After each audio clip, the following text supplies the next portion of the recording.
Hello. Today we had a lot of financial fireworks in the markets. A lot of things are going on, and I think we are in the middle of something going on that's very big. It doesn't look like it's going to end real soon. Today, the Federal Reserve came in and offered $85 billion to buy out AIG, and it looks like it's never going to end. They're talking about the next company, whether it's Morgan Stanley or whatever. Already we bailed out Fannie Mae and Freddie Mac, and Lehman's went bankrupt, and then, of course, Bear Stearns had a bailout not too long ago. And we're talking about big bucks. We're not talking about hundreds of millions or even hundreds of billions now. We're talking about trillions of dollars. The obligation is immeasurable. Nobody can measure it. And the derivatives markets are very much involved. Nobody knows how much you're involved. But all I know is they're starting to unwind, and that is why all these banks and investment companies are in such big trouble. And the only thing they can resort to is coming to the federal government, coming to the Federal Reserve, and asking for a bailout. The interesting thing is like today, we're coming up with this $85 billion. They don't come to the Congress. I mean, the Federal Reserve buys them out. They own it. We as taxpayers now own Fannie Mae and Freddie Mac, and nobody knows how much that'll cost. That could be into the trillions of dollars. So they don't come to Congress. We don't have appropriations. It's done by secret government, private individuals behind the scenes, maneuvering and manipulating and trying to patch things up. But of course, in the meantime, I'm sure there's a few people making a couple bucks out of this whole thing. Today, in Foreign Affairs Committee, we had a bill come up. It was considered insignificant. It was only $1 billion, and it was to send humanitarian aid to Georgia. And there was some debate on it, which was fortunate, but about 25 of the committee members didn't even show up for the vote. It's going to be put on suspension, believing that they'll get two-thirds vote very easily. And they said, well, it's humanitarian. We need to help them.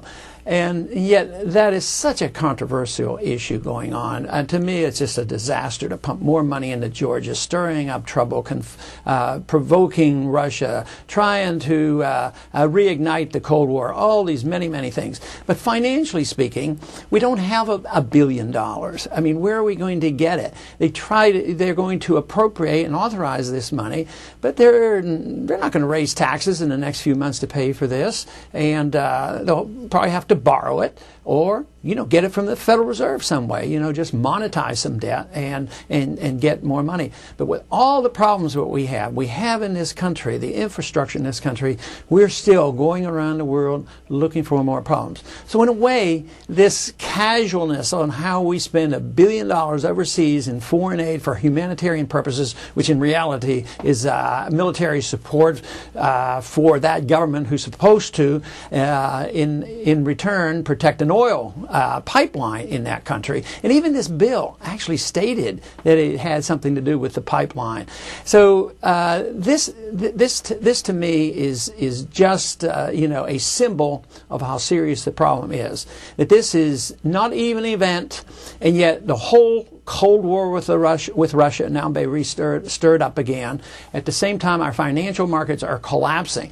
Today, the market was down 450 points a couple of days ago, down 500 points. Gold, I mean, finally people got some sense and said, hey, this can't help the dollar. When they bailed out Fannie Mae and Freddie Mac, the market, and this was in collusion with the Chinese, because the Chinese were getting worried because they held so much of these securities. So we had to bail them out as well to protect our dollar. So the Chinese government and the American government were in bed together. And the immediate reaction there was a tremendous boost in the dollar. But that had to be temporary, because you can't create money like we're doing and in order to support the dollar, because ultimately it hurts the dollar. And everything we do in Washington today, whether it's on the appropriation side, whether what the Fed is doing, buying up America, it's all putting pressure on the dollar.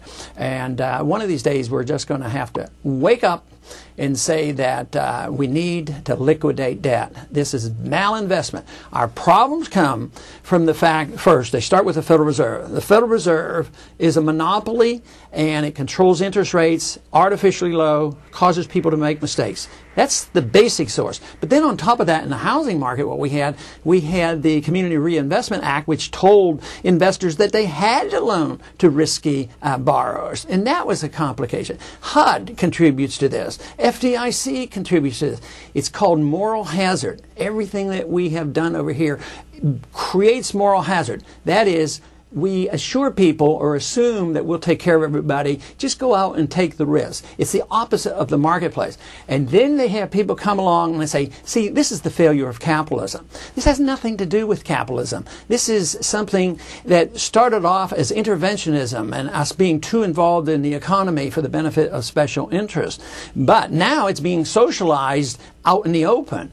I mean, we, the taxpayers now, own the mortgage companies, the insurance companies, and we're going to own a lot more. If our car companies need bailed out, believe me, it's going to happen. They're not going to let all our car companies go broke either.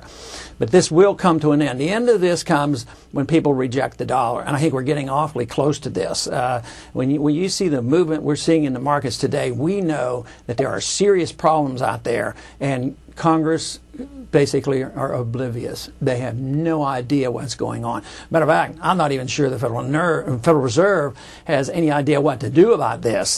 They've been manipulating and maneuvering for their benefit over the years, but eventually the market wins out. And right now, I think the market is saying that this is so serious and so big that we better be prepared. And the reason why this is so important, if we care about people in a humanitarian sense, what you want to do is protect the value of the money. Just think of the third world nations when they have total runaway inflations. The middle class gets wiped out. And today, what we're seeing today is the middle class being jeopardized by this type of system we have of unlimited spending, unlimited debt, unlimited creation of new credit. So it's time that we wake up. Matter of fact, I think a lot of people are waking up and starting to realize this, but also there's a lot of people starting to panic. But the answers are there. The answers are in the free market and the sound money in our Constitution. So if we did that, we could solve these problems. But so far, we haven't seen very many people resorting to going back to the basic principles of the marketplace, capitalism, and our Constitution.